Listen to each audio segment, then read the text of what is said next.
morning, Medina Sara.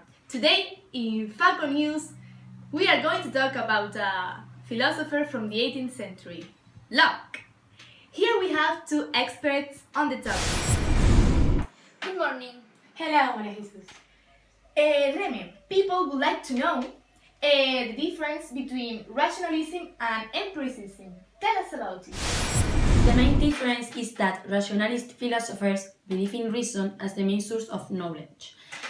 Moreover, they think that man has innate ideas that exist in the mind before having any experience. These ideas developed during the 17th century. Some philosophers were Descartes and Spinoza. In contrast, during the 18th century, other ideas came up. They believe that we have absolutely nothing in the mind that we have not experienced.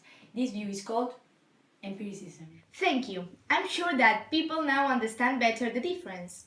Now, Paula, tell us more about empiricism. The three main supporters were Locke, Berkeley, and Hume. They were all British, but we are going to focus on Locke, who lived from 1632 to 1704. His main work was the Essay of Human Understanding, published in 1690. He tried to classify two questions.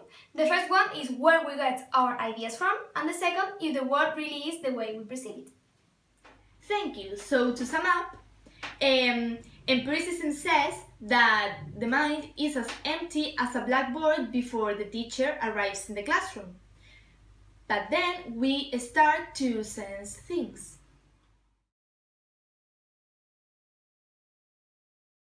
Locke, to answer his first question, makes a difference between sensation and reflection, which means that the mind is not just a passive receiver, it classifies and processes all the sensations.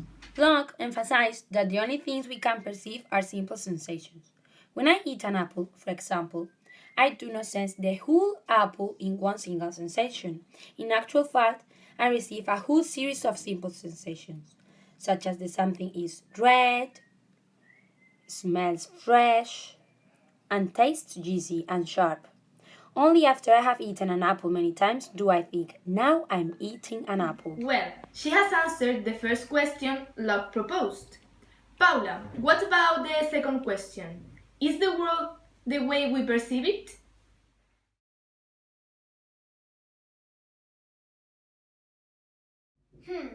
Locke distinguished between what he called primary and secondary qualities.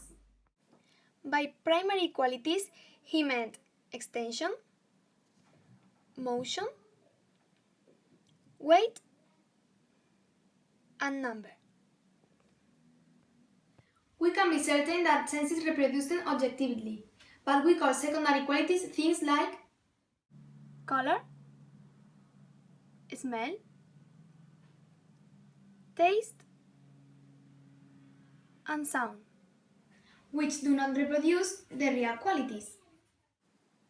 For example, when Remy eats an orange, she gets a look on her face like when other people eat a lemon.